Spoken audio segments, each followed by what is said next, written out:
You're listening to Pillow Talk, a Hatch Plus original bedtime podcast designed to help you unwind. For our phone-free, immersive bedtime experience, find us at hatch.co. I got summoned for jury duty last year, and when you get the letter, it is like a horror movie has started. It's bad every time. You have to go downtown. You have to leave your cell phone at home. You have to wait all day in a holding center to maybe get picked to cosplay the final scene of Legally Blonde. If I get chosen, that would be great. But instead, I'm just in this weird limbo where life doesn't exist outside. I did not get picked last time. I would only really want to be picked if it was a super interesting case, right? Something juicy. I mean, put me on a high-profile case and sequester me. That sounds great. I've been watching Law & Order for years, okay? This will be my time to shine. I can bring in justice.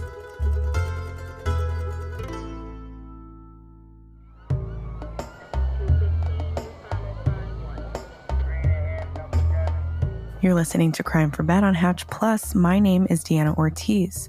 If you're looking for a true crime story to help you unwind, you're in the right place. Tonight, we're going to be talking about Wanda Holloway. Wanda Holloway's story plays out like a 1990s Lifetime movie.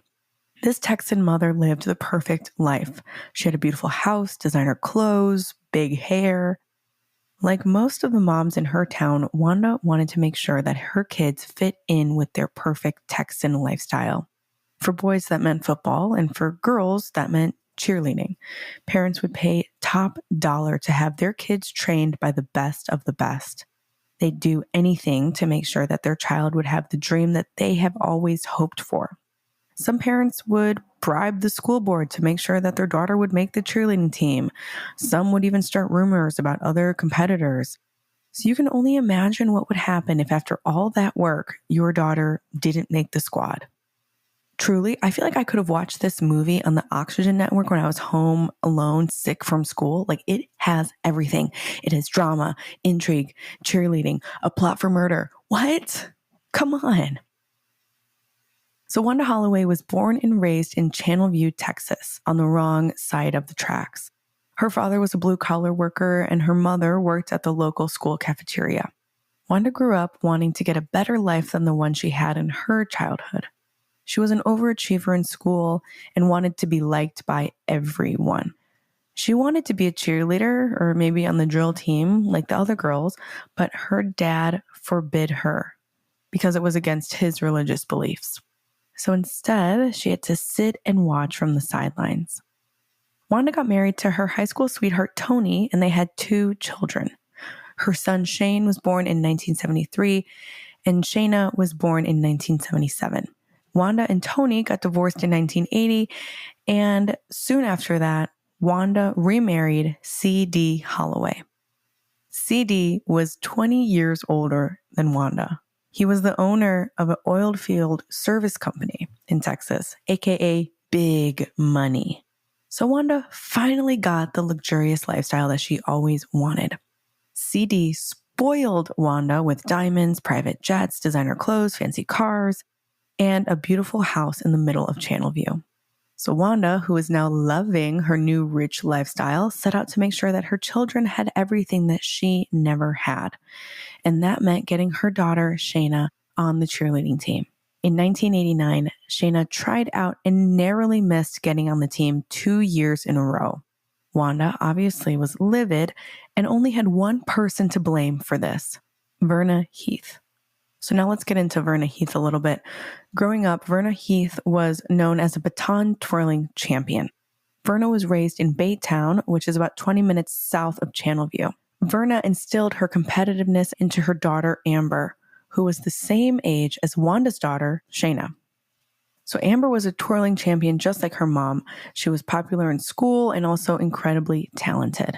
But before we make this into a popular versus nerdy girl story, Shayna was just as talented as Amber. Both girls held spots in student council and were honor students. Amber and Shayna were actually friends, but their mothers were never as close as the girls were. Eventually, Amber and Shayna grew apart. Until one day, in 1989, they found themselves trying out for the exact same cheerleading team. Shayna was scheduled to try out for the prestigious cheer team at Alice Junior High School. Wanda actually took Shayna out of her Catholic school and moved her to Alice Junior a year early to make sure that she could audition for this team. That's how big of a deal it was. People were changing schools to qualify to audition for this cheerleading squad. But what Wanda didn't know is that Amber, who was still enrolled in the Catholic school, also got permission to audition. Verna had talked to the principal and gotten the okay for Amber to try out since she was going to be at the school the following year. The team only had 2 open spots, and there were 3 competitors. Shanna was one of them, Amber was another, but Shanna was the one who didn't make the team. And Wanda was livid. She knew that if it wasn't for Amber, her daughter would have been on the team. Wanda complained about this so much that she got her husband to change the rules, saying that in the future, kids would have to be enrolled in the school for at least 1 semester before auditioning. But this didn't do anything for Shayna now. They'd have to wait another year for her to audition.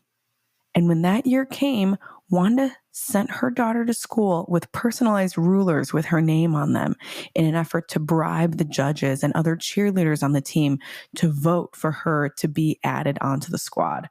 It's like a political campaign, shaking hands, kissing babies, passing out rulers. I don't know, maybe do lollipops instead. Rulers seem like a very weird vote for me type gift to give out. I'm not sure, whatever. But this was against the school's policy. Wanda was asked to stop campaigning for her daughter, but she didn't listen. Eventually, the school held a meeting to talk about Wanda's campaigning. The other cheerleading parents, including Verna Heath, held a vote and decided to disqualify Shanna from auditioning. Wanda was beside herself. She tried to get her daughter back in. She pleaded with the board. She even tried to get Amber disqualified and kicked off of the team. All of it to no avail. And in Wanda's eyes, Verna was the root of why Shanna couldn't be a cheerleader. All her work, all of her dreams were thwarted by one baton-twirling woman. And Wanda wouldn't stand for it any longer. One day, after Shanna was banned from the second cheerleading audition, Wanda reached out to her ex-husband's brother, Terry. Terry Harper wasn't a criminal in the way that we talk about criminals on this show. He had small brushes with the law and he had done some time for drunk driving. But to Wanda, this was the hardest criminal she knew. I mean, she's a suburban mom in Texas. It's not like she has a lot of down and dirty connections. So Terry had recently decided to stop drinking and partying, but that wasn't going to stop Wanda from asking his help for one last job. It's like in those heist movies where like the old seasoned detective is like, I'm getting too old for this. This is the last job. And then I'm hanging up my criminal boots for good. So one day Wanda meets up with Terry and tries to convince him to help her take care of 2 people. She didn't care how it was done, but she told Terry that if he really loved his niece, he would do it. And Terry was shocked that this was actually happening. He tells her that he wouldn't even know where to begin to find someone to do that. Wanda tells him, think about it, and she'll get back to him in a couple months. I mean, that is a jump. To put a hit on somebody so that your daughter can be a cheerleader is next level. I mean, I did have my mom call the school when I didn't make the 7th grade basketball team, but that didn't result in anything except for me not playing basketball again. I mean, this isn't even the big leagues. Like, these girls are in high school. Like, maybe this would be more understandable at like the collegiate level or like the Olympic level, a la, Tanya Harding. Terry didn't hear anything from Wanda for a couple of weeks. And at one point, he thought it was just a crazy idea that passed. And it wasn't until Christmas Eve that Shanna delivered a message to her uncle that her mom wanted to talk to him privately. Hopefully, this is something Christmas related and not the crazy woman bringing up a hired hit again. So once Wanda presses him yet again to find someone to take out this hit on the Heaths, Terry decides to go to the police. Terry said he wanted to tell the police to clear his conscience. And honestly, if you're asking me, he probably also wanted to cover his tracks just in case something did happen to Verna or Amber, he wouldn't be a suspect. So the cops decide to use Terry as part of the sting. The next time that Wanda asks to meet him, he agrees. But little does Wanda know he's wearing a wire.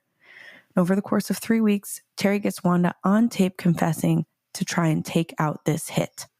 After Terry quoted her $2,500 for Verna and $5,000 for Amber, Wanda settled on just having Verna be the target, and the deal was made. Wanda was caught on the wire handing over her diamond earrings as collateral and saying, "I couldn't pull the trigger myself, but I can sure do it this way." The next day, Wanda was arrested and charged with solicitation of capital murder. And when the cops came to her door, she showed no reaction and also was impeccably dressed. A true Texan woman. So no surprise to anyone, this case becomes nationwide news. People flocked to the city of Channelview to interview anyone involved, anyone who even had a hand in knowing either of these people. Reporters were desperate for a quote from anybody. They paid $50 for old yearbook photos of Shanna and Amber together. People immediately started to try and buy the movie rights to this story. And this was before Wanda even went to trial. And as much as they could, Verna and her daughter tried to stay under the radar and live their lives as if nothing was wrong. Amber even auditioned for the cheerleading team again the next year. And of course, the reporters were there with cameras trying to get a statement from a stoic Verna. During the trial, Wanda was convicted of capital murder and sent to 15 years in prison. But the conviction was overturned after it was revealed that one of the jurors was on probation for a drug-related felony and never should have been allowed to serve on the jury. So a mistrial was declared, and they had to go back to court.